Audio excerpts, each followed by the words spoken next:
بسم اللہ الرحمن الرحیم۔ شروع اللہ کے نام سے جو رحمان و رحیم ہے۔ قل اعوذ برب الناس ملک الناس الہ الناس من شر الوسواس الخناس الذي يوسوس في صدور الناس من الجنة والناس۔ کہو میں پناہ مانگتا ہوں انسانوں کے رب، انسانوں کے بادشاہ، انسانوں کے حقیقی معبود کی اس وسوسہ ڈالنے والے کے شر سے جو بار بار پلٹ کر آتا ہے، جو لوگوں کے دلوں میں وسوسے ڈالتا ہے، خواہ وہ جنوں میں سے ہو یا انسانوں میں سے۔ حقیقی معبود کی۔ یہاں بھی سورہ فلق کی طرح اعوذ باللہ کہنے کے بجائے اللہ تعالیٰ کو اس کی 3 صفات سے یاد کر کے اس کی پناہ مانگنے کی تلقین کی گئی ہے۔ ایک، اس کا رب الناس یعنی تمام انسانوں کا پروردگار و مربی اور مالک و آقا ہونا۔ دوسرے، اس کا ملک الناس یعنی تمام انسانوں کا بادشاہ اور حاکم و فرما روا ہونا۔ تیسرے، اس کا الہ الناس یعنی انسانوں کا حقیقی معبود ہونا۔ یہاں یہ بات واضح رہنی چاہیے کہ الہ کا لفظ قرآن مجید میں 2 معنوں میں استعمال ہوا ہے۔ ایک وہ شے یا شخص جس کو عبادت کا کوئی استحقاق نہ پہنچتا ہو مگر عملاً اس کی عبادت کی جا رہی ہو۔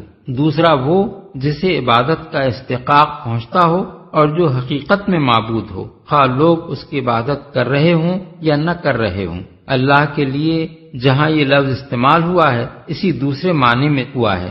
ان 3 صفات سے استعاذہ کا مطلب یہ ہوا کہ میں اس خدا کی پناہ مانگتا ہوں جو انسانوں کا رب، بادشاہ اور معبود ہونے کی حیثیت سے ان پر کامل اقتدار رکھتا ہے، جو اپنے بندوں کی حفاظت پر پوری طرح قادر ہے اور جو واقعی اس شر سے انسانوں کو بچا سکتا ہے جس سے خود بچنے اور دوسرے انسانوں کو بچانے کے لیے میں اس کی پناہ مانگ رہا ہوں۔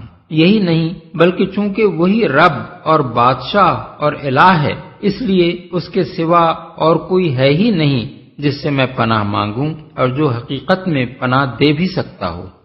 پلٹ کر آتا ہے۔ اصل میں وسواس الخناس کے الفاظ استعمال ہوئے ہیں۔ وسواس کے معنی ہیں بار بار وسوسہ ڈالنے والا، اور وسوسے کے معنی ہیں پے در پے ایسے طریقے یا طریقوں سے کسی کے دل میں کوئی بری بات ڈالنا کہ جس کے دل میں وہ ڈالی جا رہی ہو اسے یہ محسوس نہ ہو سکے کہ وسوسہ انداز اس کے دل میں ایک بری بات ڈال رہا ہے۔ وسوسے کے لفظ میں خود تکرار کا مفہوم شامل ہے، جیسے زلزلہ میں حرکت کی تکرار کا مفہوم شامل ہے۔ چونکہ انسان صرف ایک دفعہ بہکانے سے نہیں بہکتا بلکہ اسے بہکانے کی پے در پے کوشش کرنی ہوتی ہے، اس لیے ایسی کوشش کو وسوسہ اور کوشش کرنے والے کو وسواس کہا جاتا ہے۔ رہا لفظ خناس تو یہ خنوس سے ہے جس کے معنی ظاہر ہونے کے بعد چھپنے یا آنے کے بعد پیچھے ہٹ جانے کے ہیں، اور خناس چونکہ مبالغے کا صیغہ ہے اس لیے اس کے معنی یہ فعل بکثرت کرنے والے کے ہوئے۔ اب یہ ظاہر بات ہے کہ وسوسہ ڈالنے والے کو بار بار وسوسہ اندازی کے لیے آدمی کے پاس آنا پڑتا ہے، اور ساتھ ساتھ جب اسے خناس بھی کہا گیا تو دونوں الفاظ کے ملنے سے خود بخود یہ مفہوم پیدا ہو گیا کہ وسوسہ ڈال ڈال کر وہ پیچھے ہٹ جاتا ہے اور پھر پے در پے وسوسہ اندازی کے لیے پلٹ کر آتا ہے۔ بالفاظ دیگر ایک مرتبہ اس کی وسوسہ اندازی کی کوشش جب ناکام ہوتی ہے تو وہ چلا جاتا ہے، پھر وہی کوشش کرنے کے لیے دوبارہ سے بارہ اور بار بار آتا رہتا ہے۔ وسواس الخناس کا مطلب سمجھ لینے کے بعد اب اس بات پر غور کرنا چاہیے کہ اس کے شر سے پناہ مانگنے کا مطلب کیا ہے۔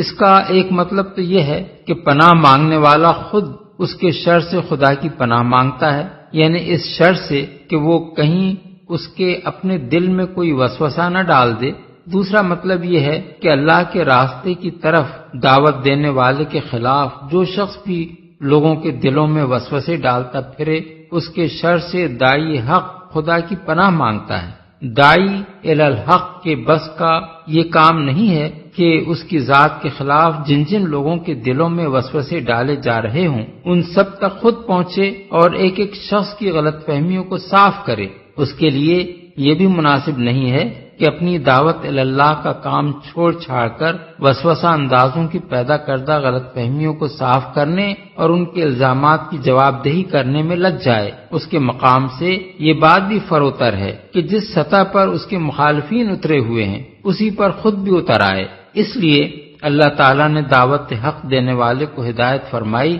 کہ ایسے اشرار کے شر سے بس خدا کی پناہ مانگ لے اور پھر بے فکری کے ساتھ اپنی دعوت کے کام میں لگا رہے۔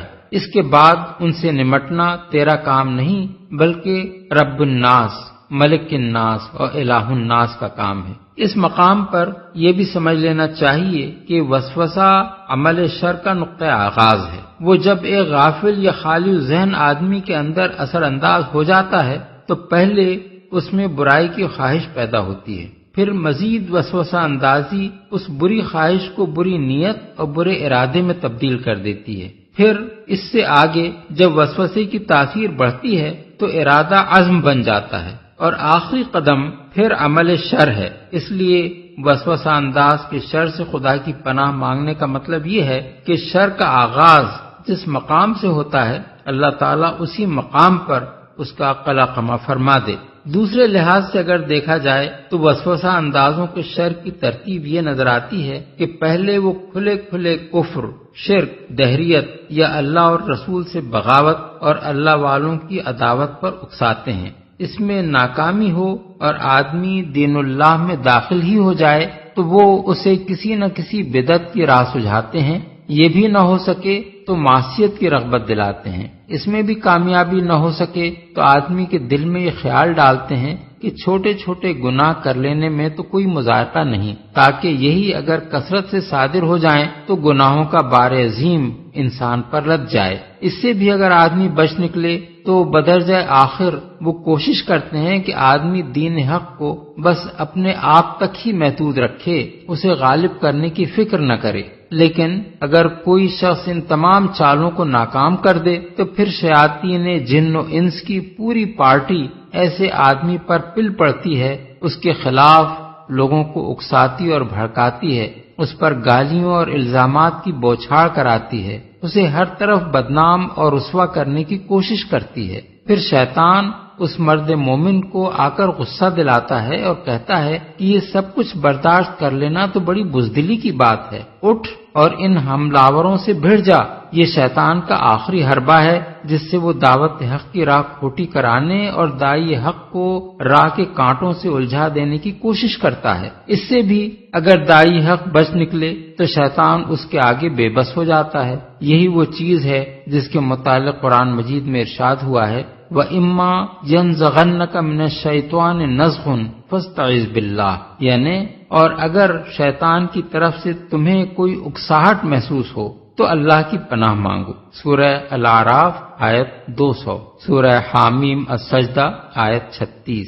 وَقُلْ رَبِّ أَعُوذُ بِكَ مِنْ ہَمَزَاتِ الشَّيَاطِينِ، یعنی کہو میرے پروردگار میں شیاطین کی اکساہٹوں سے تیری پناہ مانگتا ہوں۔ سورہ المومنون آیت 97۔ ان الذین اتقوا اذا مسهم طائف من الشیطان تذکروا فاذا هم مبصرون، یعنی جو لوگ پرہیزگار ہیں ان کا حال تو یہ ہوتا ہے کہ کبھی شیطان کے اثر سے کوئی برا خیال انہیں چھو بھی جائے تو وہ فوراً چونک جاتے ہیں اور پھر انہیں صحیح راستہ صاف نظر آنے لگتا ہے۔ سورہ الاعراف آیت 201۔ اور اسی بنا پر جو لوگ شیطان کے اس آخری حربے سے بچ نکلیں ان کے بارے میں اللہ تعالیٰ کا ارشاد ہے وَمَا يُلَقَّاهَا إِلَّا ذُو حَظٍّ عَظِيمٍ، یعنی یہ چیز بڑے نصیبے والے کے سوا کسی کو حاصل نہیں ہوتی۔ سورہ حامیم السجدہ آیت 35۔ اس سلسلے میں ایک بات اور بھی نگاہ میں رہنی چاہیے وہ یہ کہ انسان کے دل میں وسوسہ اندازی صرف باہر سے شیاطین جن و انس ہی نہیں کرتے، بلکہ اندر سے خود انسان کا اپنا نفس بھی کرتا ہے۔ اس کے اپنے غلط نظریات اس کی عقل کو گمراہ کرتے ہیں، اس کی اپنی ناجائز اغراض و خواہشات اس کی قوت تمیز اور قوت ارادی اور قوت فیصلہ کو بدراہ کرتی ہیں، اور باہر کے شیاطین ہی نہیں، انسان کے اندر اس کے اپنے نفس کا شیطان بھی اس کو بہکاتا ہے۔ یہی بات ہے جو قرآن میں ایک جگہ فرمائی گئی ہے کہ وَنَعْلَمُ مَا تُوَسْوِسُ بِهِ نَفْسُهُ، سورہ قاف آیت 16، یعنی اور ہم اس کے اپنے نفس سے ابھرنے والے وسوسوں کو جانتے ہیں۔ اسی بنا پر رسول اللہ صلی اللہ علیہ وسلم نے اپنے مشہور خطبہ مسنونہ میں فرمایا ہے نعوذ باللہ من شرور انفسنا، یعنی ہم اللہ کی پناہ مانگتے ہیں اپنے نفس کی شرارتوں سے یا انسانوں میں سے۔ بعض اہل علم کے نزدیک ان الفاظ کا مطلب یہ ہے کہ وسوسہ ڈالنے والا دو قسم کے لوگوں کے دلوں میں وسوسہ ڈالتا ہے، ایک جن، دوسرے انسان۔ اس بات کو اگر تسلیم کیا جائے تو لفظ ناس کا اطلاق جن اور انسان دونوں پر ہوگا۔ وہ کہتے ہیں کہ ایسا ہو سکتا ہے کیونکہ قرآن میں جب رجال یعنی مردوں کا لفظ جنوں کے لیے استعمال ہوا ہے، جیسا کہ سورہ جن آیت 6 میں ہم دیکھتے ہیں، اور جب نفر کا استعمال جنوں کے گروہ پر ہو سکتا ہے جیسے کہ سورہ احقاف آیت 29 میں ہوا ہے، تو مجازن ناس کے لفظ میں بھی انسان اور جن دونوں شامل ہو سکتے ہیں۔ لیکن یہ رائے اس لیے غلط ہے کہ ناس اور انس اور انسان کے الفاظ لغت ہی کے اعتبار سے لفظ جن کی ضد ہیں۔ جن کے اصل معنی پوشیدہ مخلوق کے ہیں، اور جن کو جن اسی بنا پر کہا جاتا ہے کہ وہ انسانی آنکھ سے مخفی ہے۔ اس کے برعکس ناس اور انس کے الفاظ انسان کے لیے بولے ہی اس بنا پر جاتے ہیں کہ وہ ظاہر اور مرئی اور محسوس ہے۔ سورہ قصص آیت 29 میں ہے آنس من جانب الطور نارا، یہاں آنسا کے معنی رآ ہیں، یعنی حضرت موسیٰ نے کوہ طور کے کنارے آگ دیکھی۔ سورہ نساء آیت 6 میں ہے فَإِنْ آنَسْتُمْ مِنْهُمْ رُشْدًا، یعنی اگر تم محسوس کرو کہ یتیم بچے اب ہوش مند ہو گئے ہیں۔ یہاں آنستم کے معنی احسستم یا رأیتم ہے، پس ناس کا اطلاق لغت عرب کی روح سے جنوں پر نہیں ہو سکتا، اور آیت کے صحیح معنی یہ ہیں کہ اس وسوسہ انداز کے شر سے جو انسانوں کے دلوں میں وسوسے ڈالتا ہے، خواہ وہ جنوں میں سے ہو یا خود انسانوں میں سے۔ یعنی دوسرے الفاظ میں وسوسہ اندازی کا کام شیاطین جن بھی کرتے ہیں اور شیاطین انس بھی، اور دونوں کے شر سے پناہ مانگنے کی اس سورہ میں تلقین کی گئی ہے۔ اس معنی کی تائید قرآن سے بھی ہوتی ہے اور حدیث سے بھی۔ قرآن میں فرمایا وَكَذَلِكَ جَعَلْنَا لِكُلِّ نَبِيٍّ عَدُوًّا شَيَاطِينَ الْإِنسِ وَالْجِنِّ يُوحِي بَعْضُهُمْ إِلَى بَعْضٍ زُخْرُفَ الْقَوْلِ غُرُورًا، سورہ الانعام آیت 112۔ یعنی اور اسی طرح ہم نے ہر نبی کے لیے شیطان جنوں اور شیطان انسانوں کو دشمن بنا دیا ہے، جو ایک دوسرے پر خوشائند باتیں دھوکے اور فریب کے طور پر القاء کرتے ہیں۔ اور حدیث میں امام احمد، نسائی اور ابن حبان حضرت ابو ذر کی روایت نقل کرتے ہیں کہ میں نبی صلی اللہ علیہ وسلم کی خدمت میں حاضر ہوا، آپ مسجد میں تشریف فرما تھے۔ فرمایا ابو ذر تم نے نماز پڑھی؟